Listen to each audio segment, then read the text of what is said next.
வில்லேஜஸ்னா கேலியே வரும். மல்லாபுரம், கொழுமம், கனியூர், கடத்தூர், காரத்தளவு, கொளிஞ்சிவாடி, அந்த மாதிரி கண்ணாடிபுத்தூர், இந்த மாதிரி கரூர் வரைக்கும் இதுக்கு சம்பந்தப்பட்ட நிலங்கள் வந்து 2000 ஏக்கர் வயல் பூமிகள். இந்த 2 கோவிலுக்கும் வீர சோழ மன்னருக்கு திருமணம் ஆகல, அவருக்கு கூட வாரிசு வேணும்னு சொல்லிட்டு பிரசன்னம் பார்க்கிறாரு. பிரசன்னம் பார்த்த உடனே கல்யாணவரராஜ பெருமாள் இந்த மாதிரி எழுப்பணும் அப்படின்னு சொன்னோடனே பிரம்மகத்தி தோஷ நிவர்த்தி ஸ்தலம், அந்த 2 தாரம் யோகம், செவ்வாய் தோஷம், ராகு தோஷம்லாம் சொல்றாங்க இல்லையா.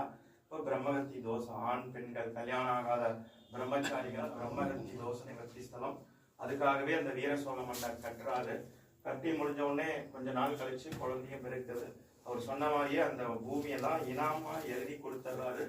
இன்னுமே அரசாங்கத்துல இனாம் சங்கரராமன் நல்லூர் தான் இந்த ஊர். இந்த ஊருக்கு கொழுமம்னு பேரு, அது சங்கரராமன் நல்லூர். சங்கரனும் ராமனும் சேர்ந்து இருக்கிறதுனால சங்கரராமன் நல்லூர்.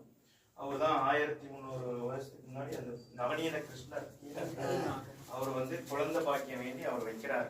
வீர சோழ மன்னர் சுவாமி வந்து நேரா பார்த்தீங்கன்னா பெருமாள்மா ஒரு பக்கம் இருந்து பார்த்தாதான் ஸ்ரீதேவியை பார்க்க முடியும், இன்னொரு பக்கம் இருந்தா பூதேவியை பார்க்கலாம். 3 சாமியும் ஒரே நேரத்துல ஒரே சமயத்துல பார்க்க முடியாது, தரிசனம் பண்ண முடியாது. அதான் பிரார்த்தனை பண்ணீங்க. திருமணம் ஆகாதவர்கள் இருந்தா வேண்டி பிரார்த்தனை பண்ணீங்க. அதனாலதான் எப்பயுமே கல்யாண கோலத்திலே இருப்பார். அதனாலதான் கல்யாண பெருமாள்.